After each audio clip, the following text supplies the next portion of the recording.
여러분, 예수님의 생애는 우리의 삶과 또 우리가 생애한 다음에 우리가 겪을 우리 결과에 대한 모본입니다. 우리가 주님을 올바로 믿고 의롭게 살면 우리도 예수님처럼 하나님 보좌 우편에 앉을 것이라고 성경은 약속하고 있습니다. 그런데 성경의 표현을 빌리면 다음에 말씀드리는 이 부분이 그 예수님의 생애의 아주 강력한 부분인데 이 부분이 여러분과 저의 생애의 부분이 되어야 합니다. 그래야 우리도 예수님과 함께 보좌 우편에 앉을 수가 있습니다. 그것이 구원에 대한 하나의 설명입니다. 아주 강력한 설명인데 그 성경의 표현을 빌리자면 예수님은 무덤이 묶어둘래야 묶어둘 수 없는 자였습니다. 그래서 죽을래야 죽을 수가 없는 분이셨기 때문에 예수님께서 부활하셨습니다. 이것은 우리에게 상당히 중요한 이야기입니다. 그것은 무슨 뜻이냐면 예수님께서는 무덤 위에 그냥 계실 수가 없었는데 무덤이 예수님을 붙잡아 둘 수가 없었습니다. 다시 말해서 이제 우리 가운데서 우리가 그렇게 믿죠? 우리가 살아있는 동안 예수님께서 재림하실 것을 우리가 믿습니다. 전 온 마음을 다해서 그것을 믿습니다. 그러나 우리 가운데 어떤 사람들은 죽을 것입니다. 그러면 죽어서 무덤 속에 있다고 할지라도 예수께서 오시는 날 첫째 부활의 의인의 부활 아침에 절대로 무덤이 그 사람들을 붙들어 놓을 수가 없습니다. 부활의 파워와 능력이 있기 때문에 무덤이 쫙쫙 갈라지면서 죽은 자가 부활할 것입니다. 그 의인들이 일어날 것입니다. 그래서 어떤 의미에서 죽을래야 죽을 수 없는 사람들이 되는 것입니다. 무엇이 어떤 것이 예수님을 그렇게 만들었으며 또 어떤 경험과 무엇이 우리를 그렇게 만들 것이냐 말입니다. 그것은 우리가 예수님의 생애를 이해하면서 우리 생애에 반드시 겪고 경험해야 할 굉장히 중요한 신앙의 초점이라고 믿습니다. 우리 이 말씀을 좀 이해하기 위해서 사도행전 2장을 좀 가서 보십시다. 사도행전 2장 23절부터 25절까지 있는 말씀을 좀 펴서 같이 읽어보도록 하십니다. 사도행전 2장입니다. 사도행전 2장 23절부터 25절까지에 베드로가 오순절날 설교하면서 다음과 같이 설명합니다. 그가 하나님의 정하신 뜻과 미리 아신 대로 내어준 바 되었거늘 너희가 법 없는 자들의 손을 빌어 못 박아 죽였으나 하나님께서 사망의 고통을 풀어 살리셨으니 이는 그가 사망에서 매여 있을 수 없었습니다. 그랬습니다. 사망에 매여 있을 수 없는 자, 무덤이 붙들어둘 수 없는 자, 죽음에 붙들려 매여 있을 수 없는 자, 바로 그분이 예수님이셨습니다. 근데 이 베드로가 말이죠, 여기에 있는 이 말씀을 지금 이 설교할 때 사실은 시편 16장에 있는 그 말씀을 인용해서 하신 말씀이거든요. 우리 돌아가서 좀 보십시다. 시편 16장 8절부터 시편 16장 8절부터 있는 말씀 보시면 이렇게 말씀되어 있습니다. 한번 우리 읽어보도록 하십니다.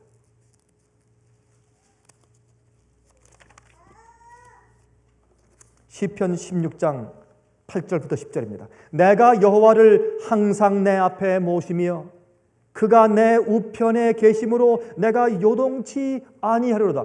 하나님이 그 곁에 계시니까 아무도 우리를 흔들 수가 없습니다. 누가 무슨 말을 하고 어떤 비난이 있고 마귀가 어떤 고소를 할지라도 절대로 우리가 요동되거나 흔들릴 수가 없습니다. 이러므로 내 마음이 기쁘고 내 영광도 즐거워하며 내 육체도 안전히 거하리니 이는 내 영혼을 음부에 버리지 아니하시며 주의 거룩한 자로 썩지 않게 하실 것임이니이다. 내 육체가 편하게 거하니 죽어도 살아도 내 육신이 주님께 모든 것을 다 맡긴 다음에 편하게 쉬니 이는 내 영혼을 음부에 버리지 아니하시며 주의 거룩한 자로 썩지 않게 하실 것임이니이다. 얼마나 감격스러운 말씀인지 몰라요. 여기는 말씀이 뭐냐면 이런 뜻입니다. 아버지, 나를 무덤에 그냥 놓아두시지 않을 거죠.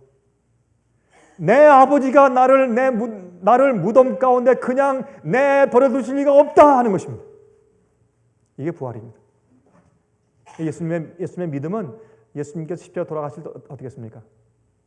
우리 죄를 대신 지심으로 엄청난 고통 가운데 엘리 엘리 라마 사박다니, 나의 하나님 나의 하나님 어찌하여 나를 버리십니까? 라는 그 절규 가운데 돌아가시면서도 예수님은 어떻게 했습니까? 하나님 아버지의 약속과 말씀을 믿었습니다. 믿고서 아버지여 내 영혼을 당신의 손에 의탁합니다 하고 돌아가셨습니다. 그것은 내 아버지께서 나를 무덤 속에 그냥 내버려 두시지 아니하실 것이라는 확신 가운데 돌아가신 겁니다. 이것이 부활의 능력입니다. 죽을래야 죽을 수 없는 분이죠.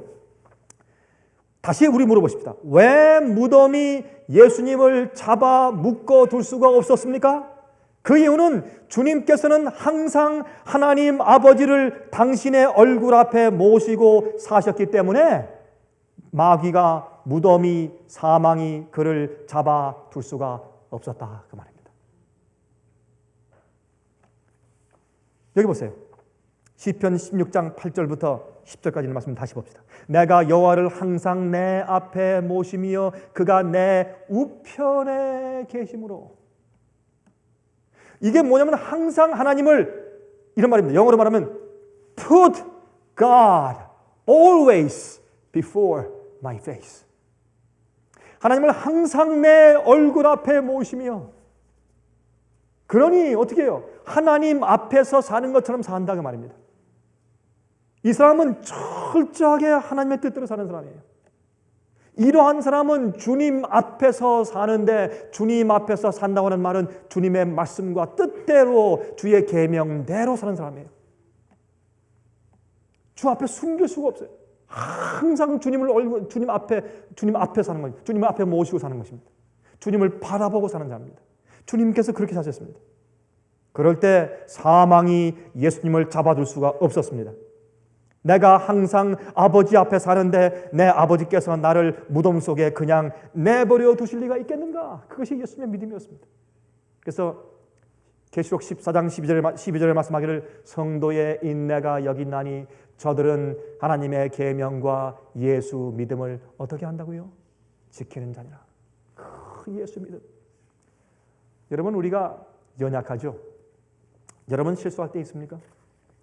여러분 어떤 때 의도하지 않은 그런 입장에서 넘어질 때가 있습니까? 그러나 그러한 것들이 여러분 마음 가운데 구원의 확신을 앗아가든가요? 아니요.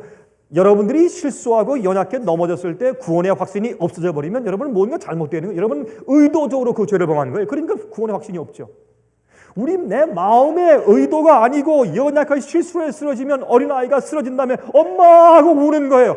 자기가 쓰러졌다고 해서 어머니의 사랑을 의심치 않습니다. 그렇잖아요, 여러분?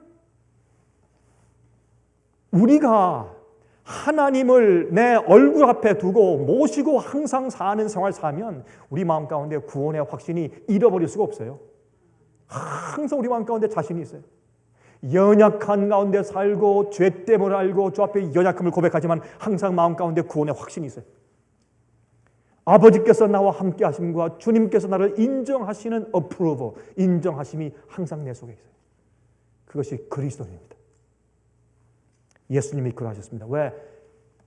하나님 아버지와 당신의 영혼 사이에 가로막힌 것이 없어요. 항상 가로막힌 것이 없어요.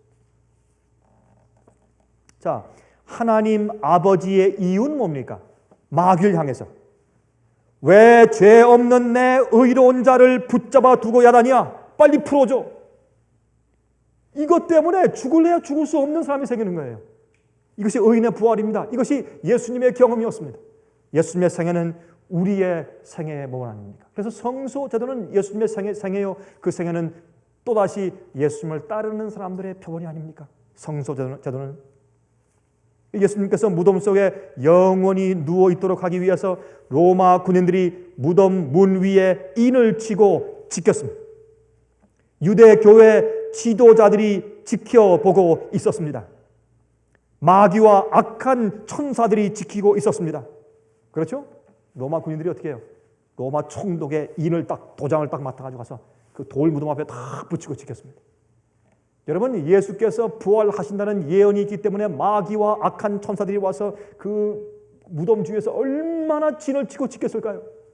종교 지도자들이 예수님의 부활이 그것이 거짓말이라고 말하기 위해서 얼마나 애를 썼을까요? 만약 예수님께서 실제로 부활하신 것이 사실이 아니라면 아마 그 소문을 잠재우기 위해서 바리새인들과 율법사들이 와서 어떻게 했을 겁니까? 예수님의 시체를 갖다 꺼내가지고 와가지고 유리관 속에 넣고서 예루살렘 성을 그저 몇 바퀴 뺑뺑 돌면서 예수가 부활했다는 사실은 거짓이오라고 그들이 증거하려고 애를 썼을 것이에요.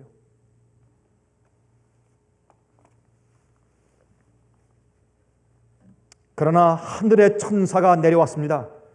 그리고 예수님께 말했습니다. 예수님, 주님의 아버님이 부르십니다. 이제 나오시시오. 주님의 아버님이 부르십니다. 이제 나오십시오. 예수께서 걸어 나오셨습니다. 앞으로 의인들도 무덤 속에서 부활할 때 주께서 당신을 부르시오, 일어나시오 할 때 이 지구상에 있는 무덤들 속에서 의인의 시체들이, 엄청난 의인들이 썩지 않는 영원한 몸을 가지고 일어날 것입니다. 죽을래야 죽을 수 없는 사람들이 되어서 일어날 것입니다. 그것이 부활의 이유입니다. 여러분, 예수님께서는 우리 인류를 구원하시기 위하여 하늘에서 내려오사 종이 되셨습니다.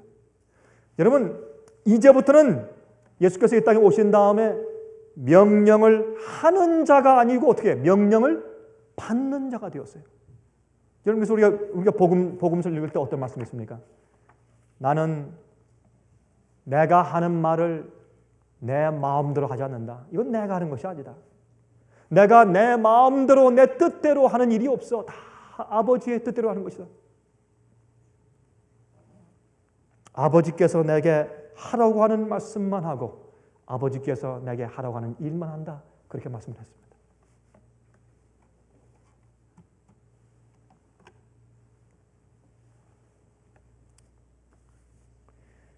여러분, 이 자유인과 종의 차이가 있죠. 그렇죠?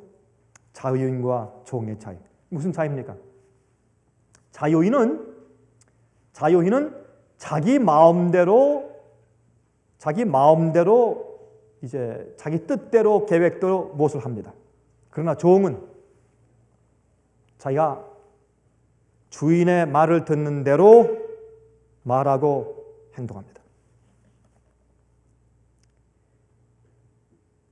그래서 자유인은 자기의 뜻대로 자기의 하고 싶은 욕망대로 하고 싶은 그 욕구가 훨씬 큽니다. 종보다. 그렇죠? 종은 그런 욕심이 없어요. 종은 어떻게 해요? 주인이 하라고 하는 것만 할 수밖에 없습니다. 그러나 자유인은 내가 하고 싶은 대로 살고 싶은 욕망이 가득합니다. 예수님께서 이 땅에 사실 때 예수님의 그 유혹이 얼마나 컸겠습니까? 예수님의 유혹이. 여러분 생각해 보십시오. 우리 인간들은 안 그래요. 사실 예수님께서 이 땅에 사실 때 예수께서 받으신 그 시험과 예수께서 받으신 그 유혹은 우리가 받은 것보다 훨씬 더 큰 것이었습니다. 왜요? 예수님은 하나님이셨습니다. 그러나 인간의 죄된 우리의 본성과 육신을 그대로 쓰고 이 땅에 오셔 사시면서 어떻게 해요? 아버지께서 지시하시고 말씀하시는 것만 따라서 사셨습니다.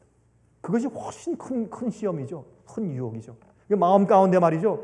마음속에 정말 자유인이면 자기 뜻대로 하고 싶은 욕망이 훨씬 큰 것처럼 예수님은 모든 것을 자기 뜻대로 할 수 있어요. 그렇죠? 마귀를 물리치는 것도 자기 뜻대로 다 할 수 있고, 그러나 아버지와 성령의 뜻대로만 살기 위해서 자기의 모든 뜻을, 생각을 전부 다 굽히고 순종해서 사는 삶을 모범으로 보이셔야 되었습니다. 그것이 예수님의 삶이었습니다. 그 유혹은, 그 시험은 우리보다 훨씬 더 큰 것이었습니다. 태권도 9단짜리가 깡패가 때리는 걸 맞을 때 참는 것보다 약한 우리가 때릴 때 맞고 참는 것보다 훨씬 더 힘들지 않습니까? 그렇게 어떤 때 사람들이 표현하죠. 예수님께서는 하나님 아버지의 뜻대로만 사는 온전한 순종을 드리는 의인의 모범을 보이셨습니다. 그럴 때 하나님 아버지의 소유이기 때문에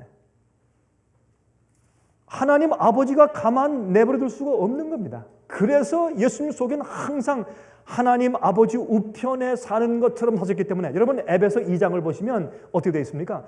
그러므로 우리가 예수님 안에서 하늘 보좌 우편에 앉았느니라 라고 이미 과거 완료형으로 써 있어요. 우리는 지금 이 지구상에 지금 여기 세상에 살고 있는데 우리가 하늘 보좌 우편에 지금 올라가 앉아 살고 있는 것처럼 표현되어 있어요. 성경에는 실제로. 그만큼 우리는 마귀가 우리를 건드릴 수가 없어요. 마귀가 우리를 쓰러뜨릴 수가 없어요. 마귀가 절대로 우리를 죽음에 묶어둘 수가 없어요. 죄의 세력과 죄의 노예로 우리를 붙들어둘 수가 절대로 없어요. 여러분 그거 안 되는 겁니다. 그게 그리스도인 생활의 파워입니다. 이것이 죽을래야 죽을 수 없는 사람의 파워입니다. 그러면 여기에 한 가지 이제 우리가 이 부연해서 할 설명이 있어요. 그런데 여기 한 가지 문제가 있어요. 예수님 채찍에 맞으셨습니까? 그럼 문제가 있잖아요. 예수님이 머리에 가시관 쓰는 고통을 당하셨습니까? Yes. 끌려가셨어요? 포승줄에 묶이셨어요? 십자가에 못을 그냥 손에 막 못을 박았습니까? 그럼 어떻게 된 겁니까? 하나님 아버지가 옆에 계시고 죽을래야 죽을 수 없는 사람이고 마귀가 건드리지 못하는 하나님의 소유고 의인인데 인침받은 자인데 어떻게 감히 이런 일이 생길 수 있냐 말이에요. 그러므로 성경이 말하는 것은 우리가 예수 그리스도와 함께 영광에 들어가려면 예수 그리스도와 함께 그 고난에 참여할지어다. 다시 말해서 그리스도인들, 죽을래야 죽을 수 없는 자들, 하나님의 인침받은 의인들에게 하나님 아버지께서 원하시고 허용하지 않는 한 마귀가 우리를 건드릴 수가 없습니다.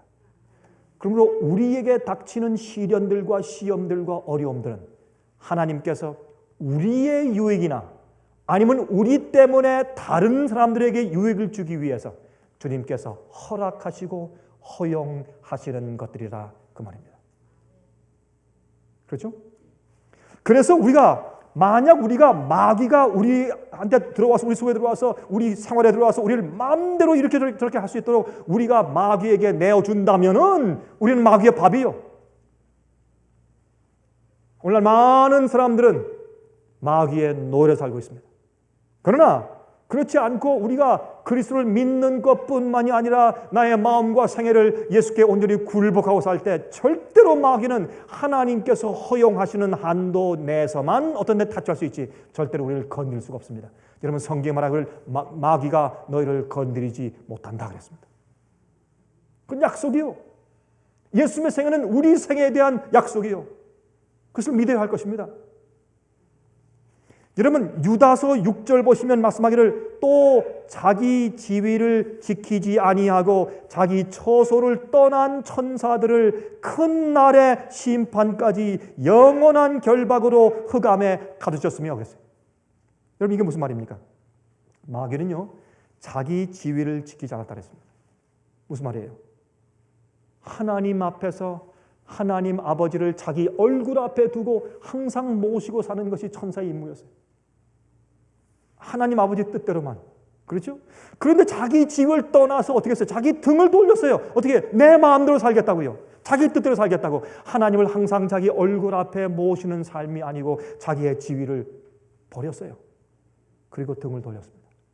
그렇게 해서 자기 처소를 떠난 천사들을 큰 날의 심판까지 영원한 결박으로 흑암에 가두셨으며 그랬어요.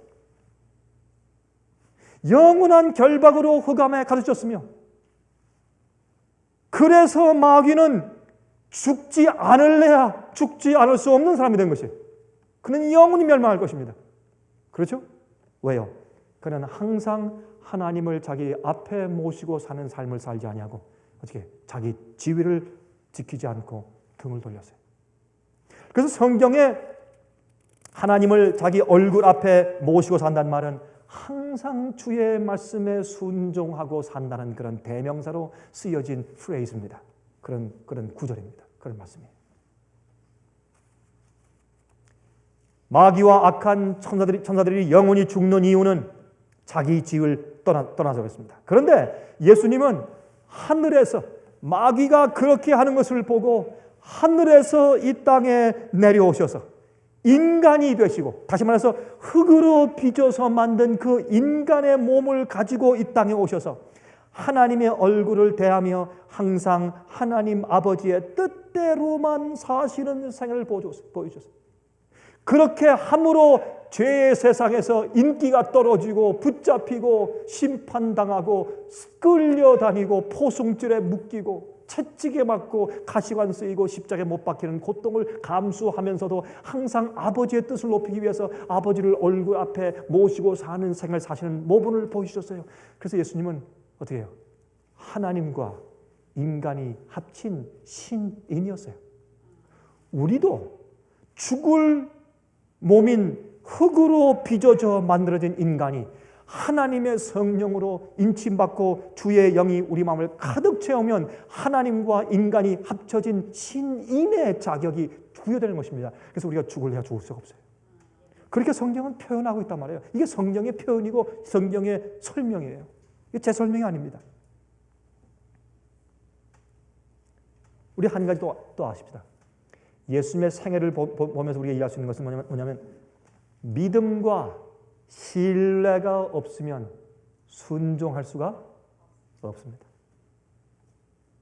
여러분, 왜 사람들이 죽기까지 순종하고 죽기까지 주님을 따르고 인내하는 일을 하지 않는지 아십니까? 간단해요. 정말 하나님께서 살아계심과 앞으로 상 주시는 것을 믿고 주님께서 내 앞에 계신 것을 믿고 살아보세요. 절대로 그렇게 못 살아요. 아예 난 하나님 그러나 난 당신을 안 믿겠소 하고 마귀처럼 거절해버리고 반역해 나갔으면 몰라도 조금이라도 하나님을 믿는 마음이 있다면, 만약 정말 진짜 믿음과 신뢰가 있다면 순종하는 생활 이외에 다른 생활은 불가능합니다. 정말 하나님을 안다면, 정말 믿음과 주님을 정말 신뢰한다면 그 생활 이외엔 다른 생활은 불가능합니다. 신뢰와 믿음이 있을 때 순종이 가능합니다. 아무리 어머니 아버지가 있다고 할지라도 부모를 사랑하지 않으면 얼마나 정말 악한 자식이 많아요. 요즘에 얼마나 악한 사람들이 많아요. 왜 그렇습니까? 어머니 아버지를 사랑하고 신뢰하지 않으면 절대로 순종할 수가 없습니다. 그러므로 예수께서 말씀하기를 내가 하나님의 얼굴을 항상 배웠기 때문에 내가 절대로 요동할 수가 없습니다 그랬습니다. 내가 절대로 움직일 수가 없는데 그 이유는 하나님 아버지와 완전한 연합 가운데 있기 때문에 내가 어려움 당해도 십자가에 달려 죽어도 내가 무덤 속에 들어가도 어디 있든지 우주의 아버지께서 나를 그냥 내버려 두시지 않을 텐데, 그 확신과 그 신념, 세상이 이길 수 없는 믿음의 사람들이 아닙니까? 여러분, 그것이 예수님의 믿음이었습니다. 그래서 예수님께서 그런 그 믿음과 신뢰가 있고 아버지와 하나로 연합되어 있던 예수님께서 십자가 위에서 엘리 엘리 라마 사박다니 그렇게 부르짖었으니 나의 하나님 어찌하여 나를 버리시나이까 라고 부르짖었으니, 여러분 생각해 보십시오. 그 고통이 얼마나 컸었겠는가 세상에. 그래서 예수님께서 우리에게 하신 말씀이 죽음을 두려워하지 말라. 왜? 나는 처음이요 나중이니 나는 알파와 오메가요 나는 처음이요 나중이라. 내가 사망을 이겼노라. 죽음을 두려워하지 말라. 왜? 나를 믿는 자는 살아도 나를 믿는 자는 죽어도 살겠고 산 자는 영원히 죽지 아니하리라. 그렇죠? 근데 한 가지 이제 질문이 생기죠. 아니, 하나님께서 하나님께서 죽음을 이기셨다. 그것이 무슨 일이 대단하다고 예수님께서 사망을 이겼다고 이렇게 말씀하셨는가? 인간의 몸으로 우리처럼 사시다가 죽었다가 사셨기 때문에 중요한 것이죠. 그게 우리 모범이니까, 우리 실려니까. 그래서 사망에 묶어둘 수가 없는 존재라고 말입니다. 여러분, 자, 이제 우리 조금 더 나가서 이렇게 생각해 봅시다. 첫째 아담 때문에 우리한테 무엇이 왔습니까? 예? 사망이 왔죠. 둘째 아담 예수님 때문에 우리에게 무엇이 왔습니까? 생명이 왔습니다. 그러면 그것을 우리가 뭐라고 부릅니까? 아담이 범죄했는데 우리가 덩달아 죽게 되었어요. 그것을 뭐라고 합니까? 영어로 말하면 substitution. 대치되는 거예요. 대신. 대가를 치러졌기 때문에 아담이 범죄했을 때 온 인류가 아담 속에서 죽었습니다. 죽게 되었어요. 우리가 유전 법칙을 받아서 죽게 되었어요. 그러나 예수 그리스도의 죽음과 부활 때문에 우리가 살게 되었습니다. 생명을 얻었습니다. 이것이 substitution이에요. 대신. 그래서 우리가 실제로 정말로 우리가 지금 태어나서 어린아이가 점점 커서 이렇게 막 왕성한 생명을 가지고 자랐는데 보니까 생명으로 가는 게 아니라 늙어서 죽으러 가는 거예요. 보니까 태어나서 살기 위해 태어나는 게 아니라 죽기 위해 태어나는 것이에요. 우리의 생명은 다른 데 있어요. 그것만 봐도 뭘 할 수 있어요. 참 이상하다. 내가 없던 생명이 살기 위해 태어났는데 죽는단 말이에요. 그것만 보면 그 반대가 있단 말이에요. 그렇잖아요? 여러분, 나방이가 나비되는 것이 있는데 그 반면에 죽지 않습니까? 벌레가 죽어 있는 데서 새로 나오잖아요. 또 꽃이 시들어 죽었다가 다시 피는 것처럼 이 똑같은 이치입니다. 만약 우리가 살려고 생명으로 태어났는데 죽는 것을 보면 그 반대로 무엇이다 말입니까? 아, 내가 사는 것이 있구나. 이것이 대치입니다. 그래서 아담 속에서 우리가 죽었어요. 그런데 예수님 속에서 우리가 삽니다. 이것을 우리가 믿어야 합니다. 이것이 믿음입니다. 그래서 예수님의 부활은 내 부활이요. 그 대신 예수님의 죽음은 뭡니까? 우리가 예수님의 십자가를 믿고 의인되었고 우리가 구원받는다라고 말하면서 예수님과 함께 살기를, 예수님과 함께 죽기를 꺼려하는 겁니다. 예수님과 함께 죽기를 선택하자는 겁니다. 예수님과 함께 죽은 자가 예수와 함께 사는 것입니다. 우리를 용서하신 이유는 주님과 함께 부활해서 살도록 하기 위해서 용서하신 것이고, 우리를 구원하신 것은 더 이상 그 죄의 노예 가운데 있지 않게 하기 위해서 구원하신 것 아니겠습니까? 그래서 부활이 있는 자는 십자가가 있어야 합니다. 십자가 있는 사람은 반드시 부활이 있어야 합니다. 부활이 없는 것은 십자가가 소용이 없는 겁니다. 부활하지 않으신 예수님께서 무덤 속에서 무슨 우리에게 구원의 생명의 기별을 주시겠습니까? 부활하신 예수님께서 우리에게 십자가의 의미를 설명해 주시죠. 그래서 십자가와 부활은 같이 있는 것입니다. 우리가 아담 속에서 죽게 되었을 때 예수님 속에서 우리가 예수님의 죽으심을 영원한 그 죽으심을 우리 대신 죽어주심으로 우리에게 대치로 substitution으로 대신해서 부활하는 그 능력을 우리에게 보여주셨습니다. 우리 이것을 이렇게 이해해 보십시다. 골리앗과 다윗의 싸움. 골리앗과 다윗의 싸움. 여러분, 이 골리앗과 다윗의 싸움의 이야기가 이거 무슨 얘기입니까? 예수님이 이 땅에 오셨을 때 누구의 자손? 누구의 자손? 아니, 누구의 자손이요? 다윗의 자손. 그렇죠? 다윗의 자손 예수 그리스도 메시아. 그래서 다윗과 골리앗의 얘기는 옛날 실제로 있었던 얘기지만은 그러나 실제 우리의 영적인 얘기, 예수님과 마귀의 싸움 얘기예요. 다윗이 어떻게 왔습니까? 여러분, 골리앗은 뭐예요? 골리앗은 거인이에요. 장군이에요. 싸움의 경력이 많은 사람이에요. 마귀를 상징합니다. 오랫동안 4,000년 동안 인류를 유혹해온 명장 거인 마귀가 왔어요. 예수님은 이제 갓 태어난 어린 아기로 말구유에 태어났어요. 그거 잘하셨어요. 그러나 어떻게 해요? 정말 양떼를 치던 목동이었던 이 다윗은 우리 잃어버린 바 된 인류 양떼를 하늘로 이끌기 위해서 애쓰시는 예수 그리스도의 메시아를 상징하지 않습니까? 그 다윗이 와서 돌팔매를 가지고 가서 어떻게 했습니까? 너는 칼과 창과 방패로 내게 오지만은 나는 누구의 이름으로? 만군의 여호와의 이름으로 내게 나간다 라고 나가셨습니다. 그것이 예수님의 생애예요. 상징적으로. 그런데 보세요. 그 전쟁의 조건이 뭡니까? 조건이 뭐예요? 이 조건이 사실은 어떻게 다윗이 걸었어요? 골리앗이 걸었어요? 골리앗이 걸었어요. 자, 너희 중에 대표가 나와라. 싸우자면 싸우자. 싸워서 만약 내가 이기면 너희 백성들이 전부 다 우리의 종이 되고 내가 지면 우리 백성이 너희 다 종이 될 것이라. 그때 예수님께서 승리하셨어요. 예수님이 승리하셔서 어떻게 해요? 블레셋 족속이 전부 다 유대인들의 종이 되었어요. 이스라엘의 종이 되었어요. 똑같은 얘기입니다. 그래서 예수께서 승리하신 그 승리는 나의 승리입니다. 그래서 내가 회개하고 고백하고 용서를 받으면 예수님께서 이 땅에 사실 때 한 번도 죄를 짓지 않고 완전하게 사신 그 완전함을 나의 것으로 대신해서 주십니다. 그래서 우리가 믿음으로 받는 것입니다. 그것이 용서입니다. 그렇죠? 그러면 그것으로 끝나는 것이 아니에요. 예수께서 부활하신 능력을 우리에게 또 대신해서 주심으로 그 부활 속에서 내가 예수님과 새로운 사람으로 태어나서 이젠 주님과 함께 사는 것입니다. 그것이 의인입니다. 그래서 내가 항상 주님을 내 얼굴 앞에 모시고 사는 것입니다. 그때 죽을래야 죽을 수 없는 의인 되는 것입니다.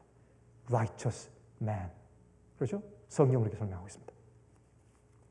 그래서 더 이상 옛생에 그대로 머물러 있고 싶어 하지 않는 것입니다. 갈라디아 2장 20절.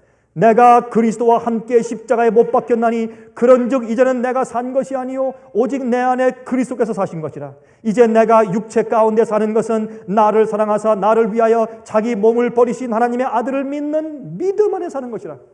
예수님의 부활 안에 동참하려면 내가 어디에? 예수님의 십자가에 동참해요. 그럼 어떻게 해요?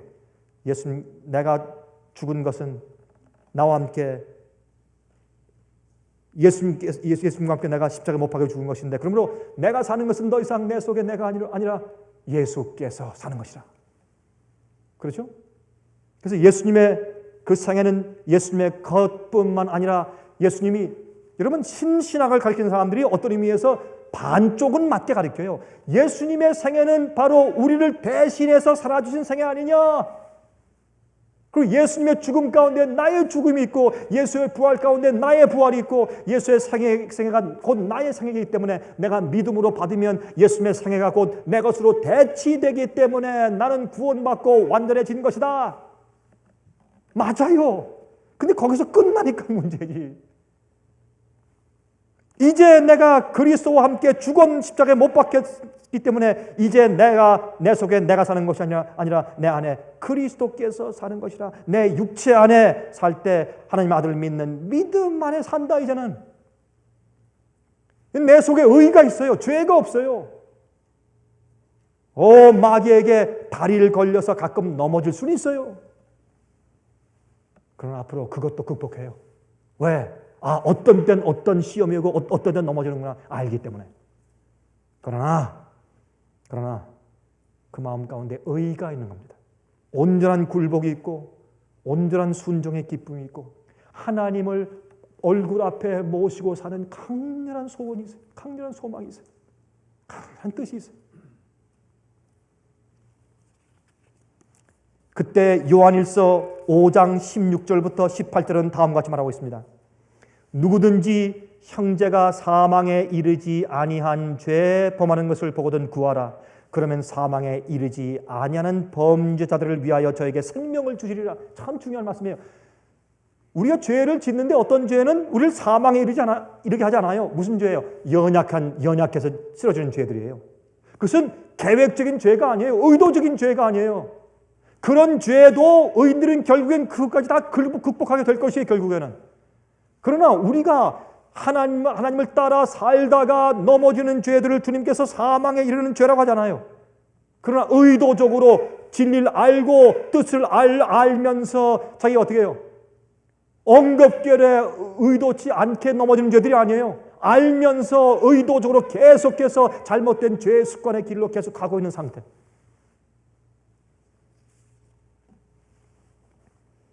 그런 자들에게는 이렇게 말씀했어요. 사망에 이르지 아니하는 범죄자들을 위하여 저에게 생명을 주시리라. 사망에 이르는 죄가 있으니, 그 다음에 사망에 이르는 죄가 있으니 이에 대하여 나는 구하라 하지 않노라.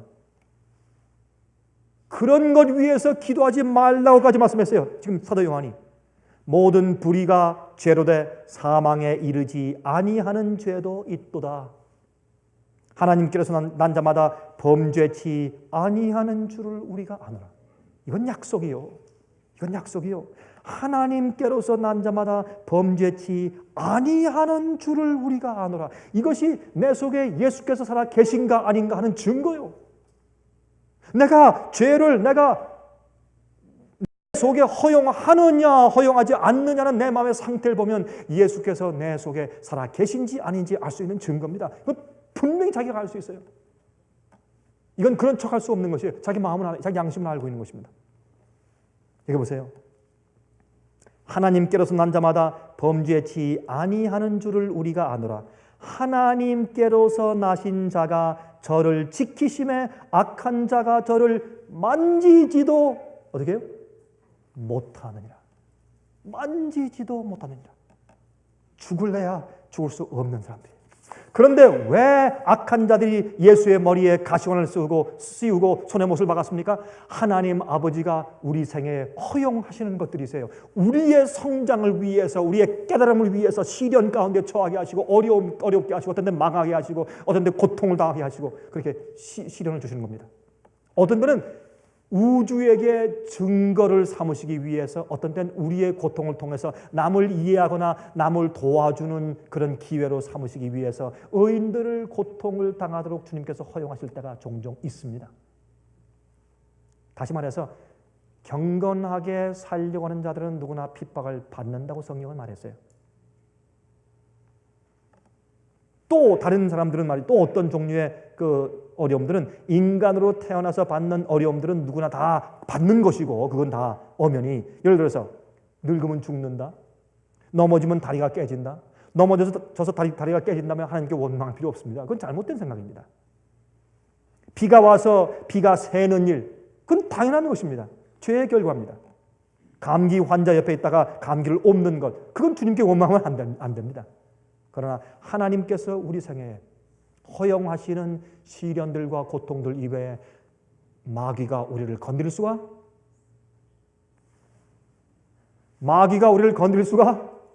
없습니다.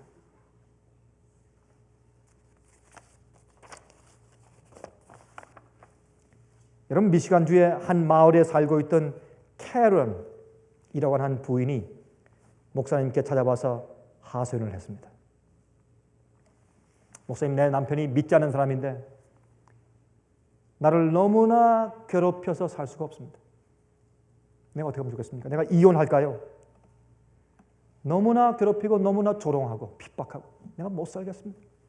내가 하루도 스트레스 없이 못 살겠습니다. 내가 그만 집을 떠날까요? 그때 목사님께서 마태복음 5장 39절을 주면서 하신 말씀이 악한 자를 대적지 말라고 했습니다. 분노하거나 복수하지 말라고 했습니다. 하나님께서 허용하시지 않는 바에는 절대로 주의 백성들에게 쓸데없는 고통이나 시련이 생길 수가 없습니다. 하나님을 믿으십시오. 그리고 인내하십시오. 그때 그 목사님과 기도한 다음에 이 캐런 자매가 그렇게 하기로 결심했습니다. 참기 시작했습니다. 인내하기 시작했습니다. 찬송을 부르기 시작하고 고통을 당할 때 설거지하면서 혼자 눈물을 흘리망정 하나님께 마음을 돌리면서 주님께서 내 생애 가운데 이유가 있어서 나를 위해서든지 아니면 내 가족을 위해서든지 주님께서 이 시련을 내게 허락하셨구나. 그런 주 앞에 기도하면서 눈물을 참았습니다. 얼마 동안 잘 지냈습니다. 하루는 2살짜리 아들을 시어머니 댁에 잠깐 맡겨두었습니다. 근데 그 2살짜리 아이가 시어머니가 먹던 약을 그만 집어먹었습니다. 그리고 격렬을 일으키고 거품을 품고 병원으로 갔습니다. 병원에서 응급실에서 죽고 말았어요. 그때 이 캐런이 이건 뭐 견딜 수가 없는 겁니다. 얼마나 고통스러운지. 또다시 원망이 솟구쳤어요. 하나님, 이럴 수가 있습니까, 세상에? 내가 주님을 이렇게 신뢰하고 주님께서 특별한 어떤 주님께서 허용치 아니하시면 마귀가 우리를 건드리지 못한다고 했는데, 그럼 주님께서 내 아들 죽는 것도 허용했단 말입니까? 이럴 수가 있습니까? 원망이 막 올라왔는데 또 목사님께서 마태복음 5장 39절을 주신 것을 또 기억했어요. 내가 또 주님을 신뢰하자. 내가 또 주님을 믿자. 주님의 사랑을 의심하지 말자.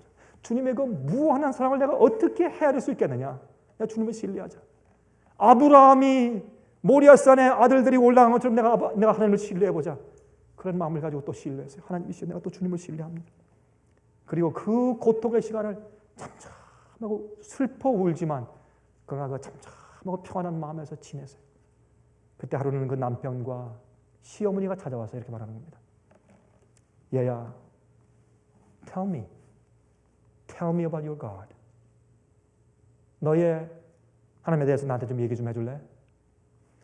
그렇게 엄청난 시련을 통과하면서 이 시엠이 한번 원망하는 말 한마디 아니하냐고 그렇게 참으며 그렇게 평안하고 그렇게 정말 아주 차분한 태도를 가지고 지낼 수 있게 만드는 너의 하나님을 나도 좀 알고 싶다. 그 남편과 시어머니가 회개하고 주님을 믿는 사람이 되었다는 것입니다. 죽을래야 죽을 수 없는 사람들은 영원히 죽을래야 죽을 수 없는 사람의 성품을 가지고 삽니다. 하나님을 항상 자기 얼굴 앞에 모시고 사는 생활을 삽니다. 그런 자들은 마귀가 건드릴래야 건드릴 수가 없습니다. 하나님께서 그런 자들을 통해서 우주와 사람들 앞에서 증거와 증인으로 삼으세요. 보여주세요. 자, 이거 봐라. 무덤이 그런 사람들을 묶어둘 수가 없어요. 닫아둘 수가 없어요. 어떻게 감히 무덤에 그들을 묶어둘 수가 있냐 말이에요, 세상에. 이런 사람들을, 이런 부활의 능력이 있고 예수께서 그들 마음 가운데 사시는 사람들을 어떻게 묶어둘 수 있냐 말이에요.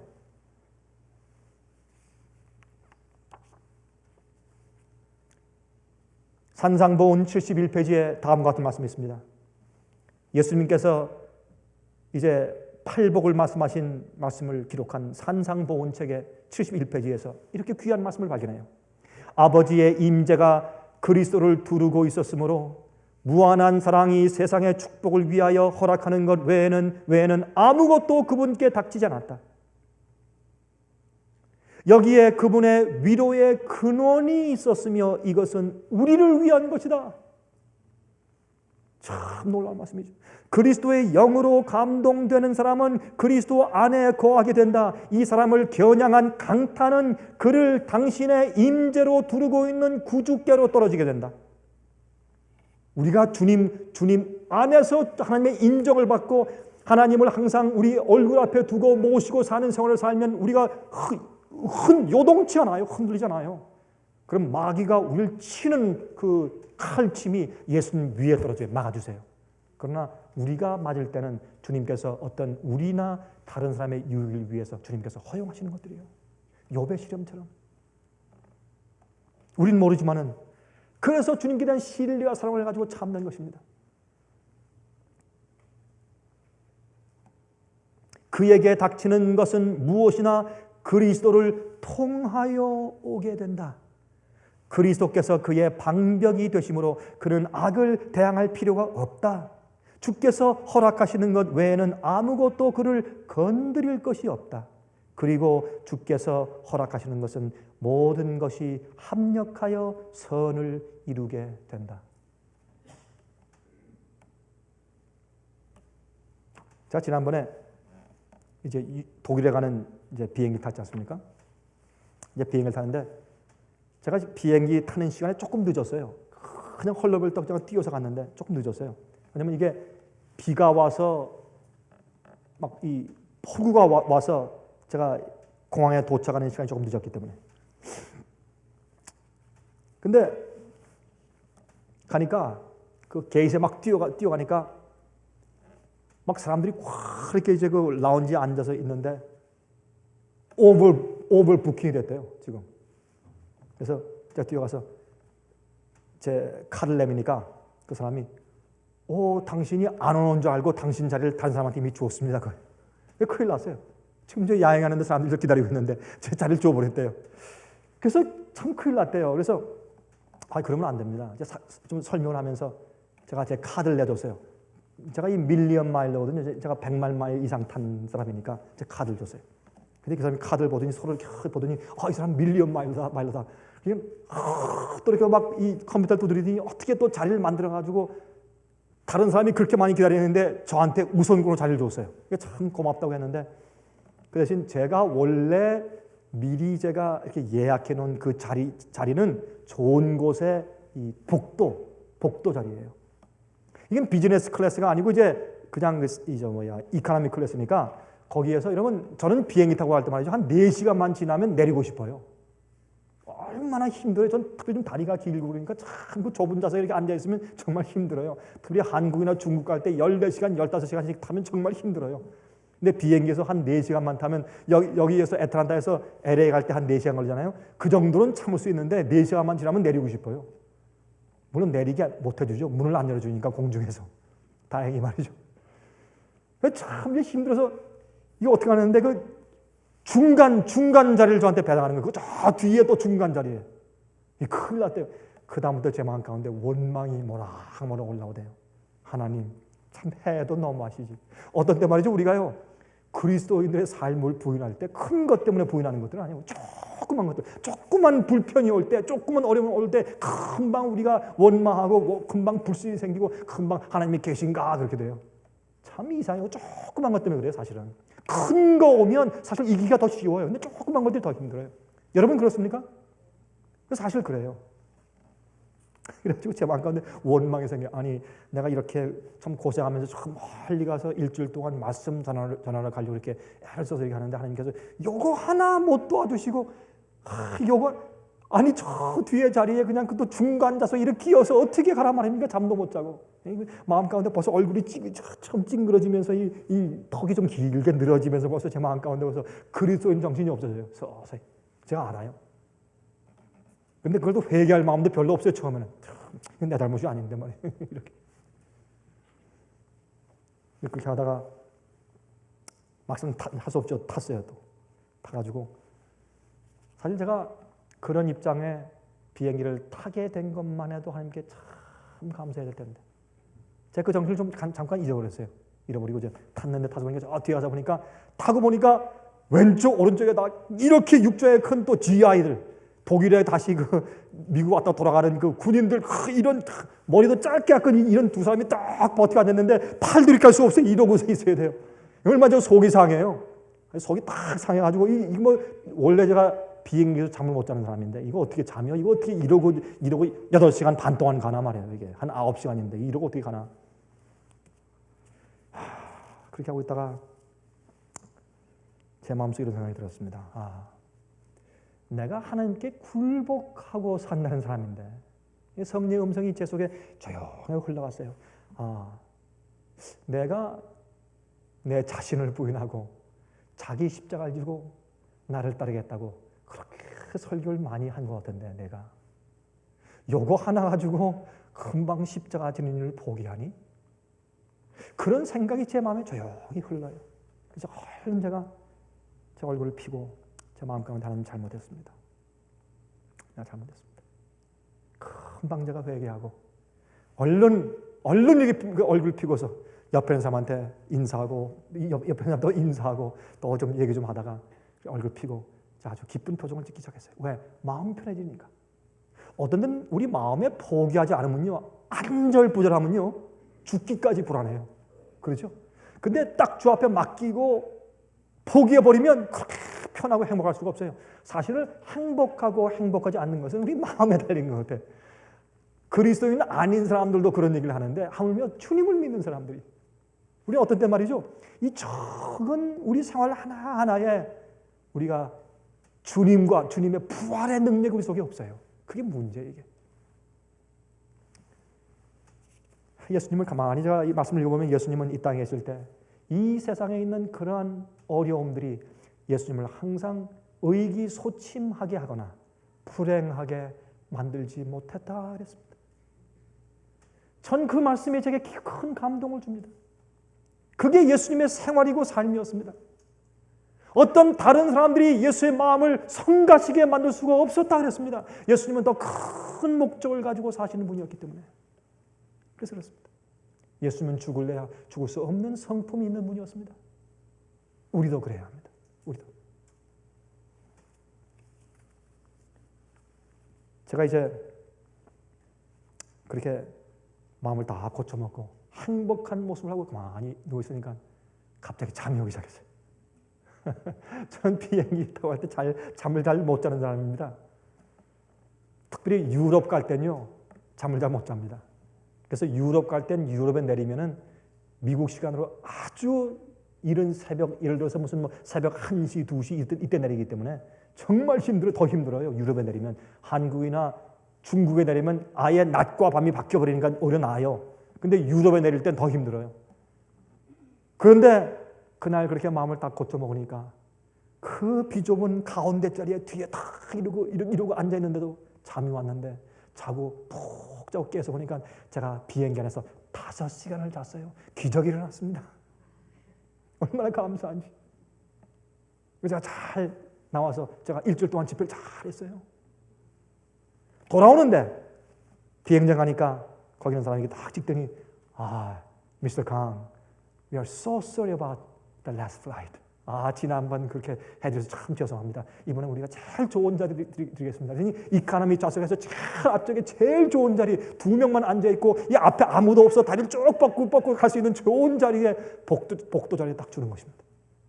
제가 잘 왔어요. 편하게. 여러분 제가 이런 얘기를 드리는 이유가 있습니다.